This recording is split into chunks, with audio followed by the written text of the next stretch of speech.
இப்போது ஐக்கிய நாடுகள் சபையின் முக்கிய அங்கங்கள் அதை பார்க்க போகிறோம். முக்கிய அங்கங்கள் எத்தனைன்னா 6 அங்கங்கள் இருக்குது.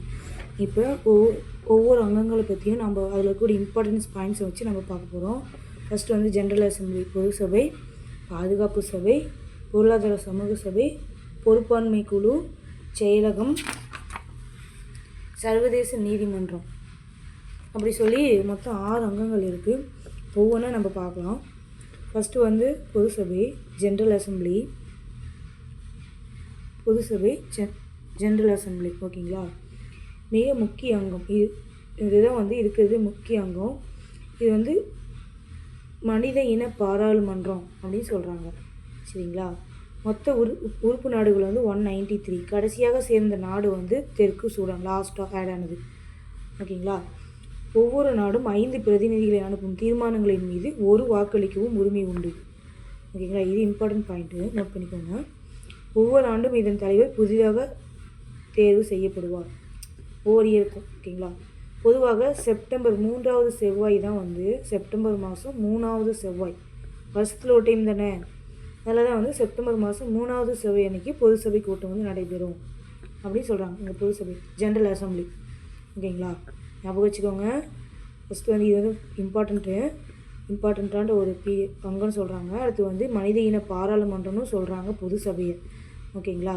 மொத்த உறுப்பு நாடுகள் 193. கடைசியாக சேர்ந்தது தெற்கு சூடான். ஒவ்வொரு நாடும் 5 பிரதிநிதிகளை அனுப்பும் தீர்மானங்களின் மீது ஒரு வாக்களிக்கவும் உரிமை உண்டு. ஓகேங்களா? ஒவ்வொரு நாடும் 5 பிரதிநிதிகளை அனுப்புதா, அந்த தீர்மானத்து மேலே ஒரு வாக்களிக்கிறதுக்கு உரிமை உண்டு. அடுத்து ஒவ்வொரு ஆண்டும் இதன் தலைவர் புதிதாக தேர்வு செய்யப்படுவார். ஓகேங்களா? இது ஞாபகம் வச்சுக்கோங்க. இது வந்து செப்டம்பர் மாதம் 3வது செவ்வாய். மொத்தம் 4 செவ்வாய் வரும், 4-5 செவ்வாய் வரும். அதில் 3வது செவ்வாய் தான் வந்துட்டு பொது சபையோட கூட்டம் வந்து நடைபெறும் அப்படின்றது வச்சுக்கோங்க. இதுதான் ஐக்கிய நாடுகள் சபையின் முக்கிய அங்கங்களில் இருக்கக்கூடிய பொது சபையில் இருக்கக்கூடிய இம்பார்ட்டன்ட் பாயிண்ட்ஸ் இதெல்லாம். ஓகேங்களா? நெக்ஸ்ட்டு வந்து பாதுகாப்பு சபை, செக்யூரிட்டி கவுன்சில். ஓகேங்களா? இதில் மொத்த உறுப்பு நாடுகள் வந்து 15 நாடுகள், மேலே 193. நிரந்தர உறுப்பு நாடுகள் வந்து 5. ஓகேங்களா? இதில் USA, ரஷ்யா, பிரான்ஸு, சீனா, இங்கிலாந்து இதெல்லாம் நமக்கு சேரும். ஓகேங்களா? இது வந்து கூட்டில் கூட கேட்கலாம். ஏதோ ஒன்று இதில் 5, 6 ஏதோ ஒன்று கேட்பாங்க. கொஸ்டின்ஸ் எப்படி வேணாலும் வெரி பண்ணி கேட்பாங்க. ஓகேங்களா? இந்த நிரந்தர உறுப்பு நாடுகள் ஐந்தும் தீர்மானங்களை எதிர்க்க வீட்டோ அதிகாரத்தை பயன்படுத்தலாம். இதுதானே வந்து நிரந்தர உறுப்பினர் எப்பவுமே இருப்பாங்க. எப்போவுமே இந்த நாடுகள் வந்து இருக்கும். இவங்க வந்து ஏதாவது தீர்மானங்களை வந்து ஏதாவது கொடுக்குறாங்க, ஏதாவது பாயிண்ட்ஸை வைக்கிறாங்களே, அதை வந்து வீட்டோ அதிகாரம், இவங்களுக்கு வந்து வீட்டோ அதிகாரம் இருக்குது போல், அந்த அதிகாரத்தை பயன்படுத்தலாம் அப்படின்றாங்க. நிரந்தரமில்லா உறுப்பு நாடுகள் 10. நிரந்தரமில்லாத உறுப்பு நாடுகளின் பதவிக்காலம் 2 ஆண்டுகள். மொத்த உறுப்பு நாடுகள் 15. இதில் நிரந்தர உறுப்பு 5, நிரந்தரம் இல்லாதது 10. இதோட பதவிக்காலம் 2 ஆண்டுகள் தான் சொல்கிறாங்க. ஒவ்வொரு ஆண்டும் புதிதாக தேர்வு 5 நாடுகள். ஓகேங்களா? மொத்தம் 15 நாடுகள், மொத்த உறுப்பு நாடுகள் வந்து 15 பாதுகாப்பு சபையில். ஓகேங்களா? செக்யூரிட்டி கவுன்சில் வந்து 15 நாடுகள் இருக்குது. அதில் பர்மனெண்ட்டாக இருக்கிறது 5, பர்மனெண்ட் இல்லாமல் இருக்கிறது 10. அவங்களோட பீரியட் வந்து 2 இயர்ஸ் இருக்குது. ஒவ்வொரு வருஷமும் 5 நாடுகளை வந்து புதுசாக வந்து இவங்க தேர்வு செய்கிறாங்க. ஓகேங்களா? இந்த 10 இருக்கிறதுல 5 நாடுகளை வந்து வருஷம் சேஞ்ச் பண்ணிட்டே இருக்காங்கன்னு வச்சுக்கோங்களேன். புதுசாக வந்து செலக்ட் பண்ணுறாங்க. ஓகேங்களா? இந்த வீட்டோ பாயிண்ட் ஞாபகம் வச்சுக்கோங்க. இந்த நிரந்தர உறுப்பு நாடுகள் 5 தீர்மானங்களை எதிர்க்க வீட்டோ அதிகாரத்தை வந்து பயன்படுத்தலாம் அப்படின்னு சொல்கிறாங்க. பாதுகாப்பு சபை. ஓகேங்களா? நெக்ஸ்ட்டு வந்து பொருளாதார சபை, எக்கனாமிக் சோசியல் கவுன்சில்.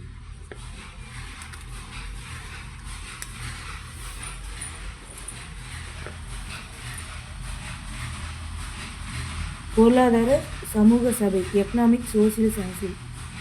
உறுப்பு நாடுகளின் கல்வி, சுகாதாரம் போன்ற பணிகளை மேற்கொள்ளும் உறுப்பு நாடுகள் 54.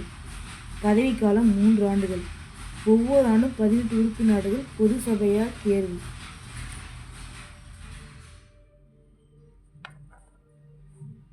மொத்தம் இதோட உறுப்பு நாடுகள் பொருளாதார, அதாவது எக்கனாமிக் சோசியல் கவுன்சிலில் வந்து உறுப்பு நாடுகள் வந்து 54ன்னு சொல்கிறாங்க. 54ல் வந்துட்டு 18 உறுப்பு நாடுகளை வந்து பொது சபையால் தேர்வு செய்யலாம் அப்படின்னு சொல்லியிருக்காங்க. ஓகேங்களா. உறுப்பு நாடுகளின் கல்வி, சுகாதாரம் போன்ற பணிகளை மேற்கொள்ளும்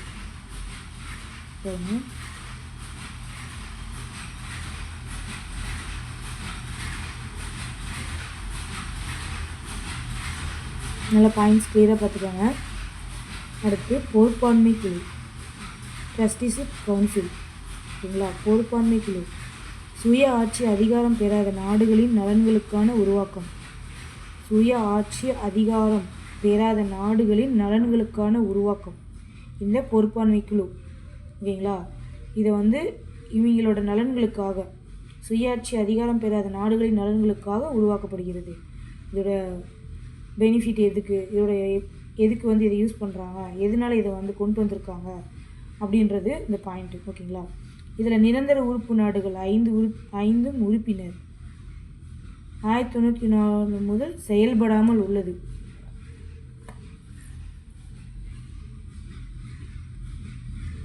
இதில் நிரந்தர உறுப்பு நாடுகள் 5ம் 1994 முதல் செயல்படாமல் இருக்குது.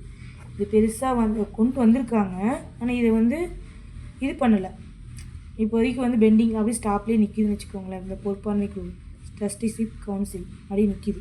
செயல்படாமல் உள்ள கவுன்சில் என்னன்னு கூட கேட்கலாம். சரிங்களா. பொறுப்பாண்மை குழு. அடுத்து செயலகம். இது வந்து முக்கிய நிர்வாக அமைப்பு. செயலாளர் பாதுகாப்பு சபையின் சிபாரிசுப்படி பொது சபையால் தேர்வு செய்யப்படுவார். இந்த செயலகத்தோட செயலாளர் செக்ரட்டரி வந்து இந்த பாதுகாப்பு சபையின் சிபாரிசுப்படி பொது சபையால் தேர்வு செய்யலாம். அதாவது என்னென்னா, செக்யூரிட்டி கவுன்சில் வந்து அவங்க வந்து இவங்களை பண்ணலாம் அப்படின்னு சொல்லி இவங்களை வந்து செலக்ட் பண்ணலாம் அப்படின்னு அவங்க சொன்னாங்கன்னா, அதை வந்து அதிகாரம் அவங்களுக்கு யாருக்குன்னா பொது சபையில் ஜென்ரல் அசம்பிளிக்கு தான் உங்களுக்கு வந்து உண்டு. அவங்க தான் வந்து நிர்ணயம் செய்வாங்க செயலாளர் யாருன்னு சொல்லிட்டு. இதில் முதல் பொது செயலாளர் யாருன்னா ரைக்வி லை, நார்வே நாட்டை சேர்ந்தவர் ரைக்வி லை அப்படின்றத முதல் பொது செயலாளர். ஓகேங்களா. தற்போது 9வது பொது செயலாளராக இருப்பவர் போர்ச்சுகல் முன்னாள் பிரதமர். இது வந்து 2017 வருஷத்தோடது. இப்போ யார் இருக்காங்கன்னு நோட் பண்ணி பார்த்துக்கோங்க. சரிங்களா. இப்போது ரீசெண்டாக யார் வந்து ஐக்கிய நாடுகளோட பொது செயலாளர் யாராக இருக்காங்க அப்படின்றத பார்த்துக்கோங்க. இது 2017. அவரோட பதவிக்காலம் வந்து 5 ஆண்டுகள். நெக்ஸ்ட்டு குழு வந்து இங்கே பாருங்கள். ஓகேங்களா. அப்போ கொஞ்சம் வந்துச்சுன்னா இப்போ பார்த்துக்கோங்க.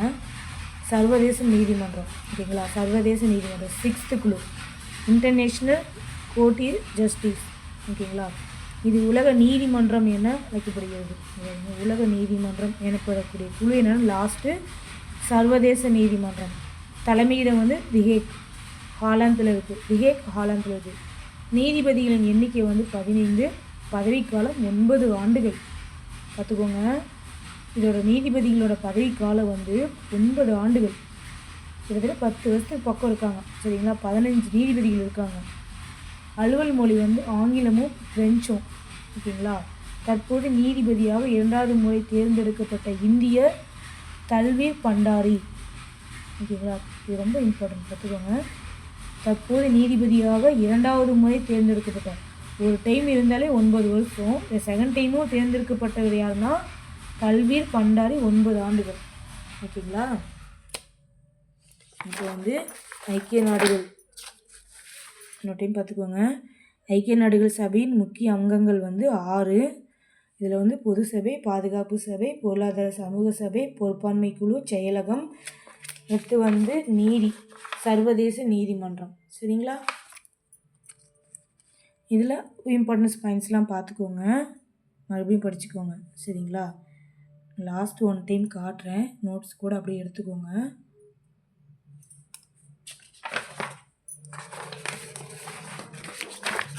டிஎன்பிஎஸ்சிக்கு நல்லா யூஸ் ஆகும். சரிங்களா. என்கிட்ட இருக்கிற ஒவ்வொரு நோட்ஸையும் நான் வந்து கொடுக்குறேன். எனக்கு என்ன நீங்கள் படிச்சிங்கன்னா சரி. ஒவ்வொரு நோட்ஸ் என்கிட்ட இருக்கிறத நான் காட்டுறேன். நோட்ஸ் எடுத்து வச்சுக்கோங்க. சரிங்களா.